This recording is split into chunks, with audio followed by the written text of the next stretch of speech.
No niin, nyt ollaan taas täällä levinmaisemissa kelkkailemassa ja tänään on nyt tämmönen operationi, että testataan vähän jalaksia. Ihan samalla lailla homma toimii niin kuin suksienkin testaus. Että lasketaan Ossi siellä justiin on menossa tähän laittoi yhden tikun, tonne alas toisen tikun ja mulla on tämmönen lähetin nilkassa ja katsotaan kauan se tikkujen välillä laskeminen kestää. Ja nyt on tämmönen vielä, että nyt on kaksi vähän erityyppistä kelkkaa. Eli toisessa jalakset on ikään kuin keinutuolimallissa, pikkasen kaarevat ja toisessa ihan suorat. Et halutaan mielenkiinnosta nyt selvittää, että kummoinen ero niissä on luistossa. Että kumpi on parempi esimerkiksi just niin tämmöisellä paanalla.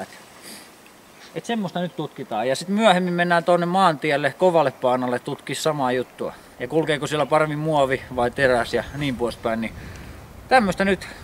No niin, eli tässä meillä on nämä kaksi erityyppistä kelkkaa. Tää on tää keinutuolimalli ja tässä on suorilla jalaksilla oleva kelkka. Ja molemmilla lasketaan nyt muutama lasku peräkanaa molemmilla ja katsotaan mihin tulokseen päästään tulosten suhteen sitten. Että tästä lähdetään paikalteen liikkeelle ja muno-asennossa lasketaan tonne viimeisen tikun ohi reippaasti ja tullaan ylös ja saman tien uudestaan alas. Terve meno, jätkän retalee, tarpeeksi lärmiäsi auoi. Terve meno, jätkän retalee, mitä sylki suun toisen lauoi. Sä olit tämän sivistyneen kansan musta lammas ja suomalaisen levytaiteen rumat porahammas.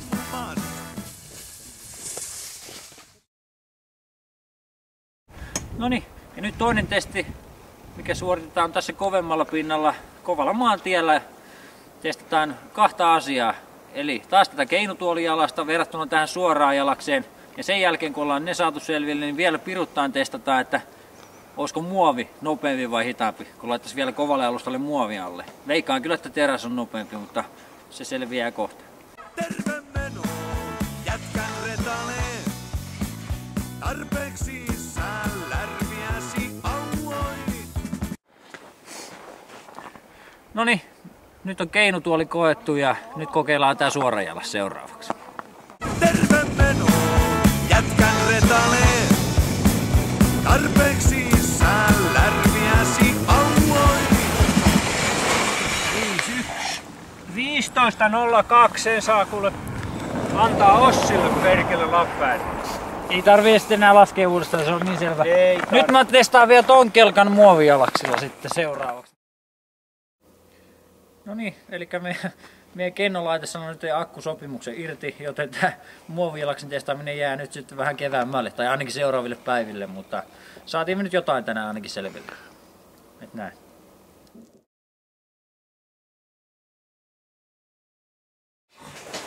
Tämähän oli selvä juttu.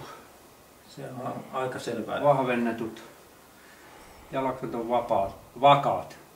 Joo, vakaammat laskee, varsinkin laskee just. Nimenomaan. Kuitenkin ne on hallinnassa, niitä pystyy vielä ohjailemaan ja kääntyy. Ja sitten se on jännä, että luistokin. Mä epäilin, että niin se ei olisi luisto niin hyvä, kun ne on tuommoiset keinutuolit. Mutta kun painopiste on niin täällä takana kuin se estää, niin... Kyllä kun suoraan edestä katoin sitä justiin, sitä laskemista, niin se tuli kuin hyvä luistelusuksi. Se tuli kuin juna alas, se ei vipattanut tippaakaan verrattuna näihin muihin. Ja mikä vielä harvinaista, että kun se oli sitten niin selvästi nopeakin, ylivoimaisesti. Ja sitten samaten, jos tasaisellakin spurttailee kovalla alustalla, niin se on silloinkin vakaa, että se ei lähde niinku käsistä. Helposti normaali, jotka pyörähtää kun oikein sähäkästi potkitaan, niin toi menee junamaisesti. Ei voi muuta sanoa kuin, että ylös. No varmaan tällaisessa printtipotkimisessa, niin nämä normaalit on vähän veteliä. Niin, siinä kun käytetään kaikki voima ja äkkiä, että muutamat minuutissa. Se on siihen ratkaisu. Joo, semmoista. Nyt ollaan taas vähän viisaampia. Aina oppii, kun tekee töitä ja testaa. Aina kannattaa kennotella välillä. Tämä pitää tehdä samalla tavalla kuin suksekin. Kyllä niin. Pitää joka alustalla testata.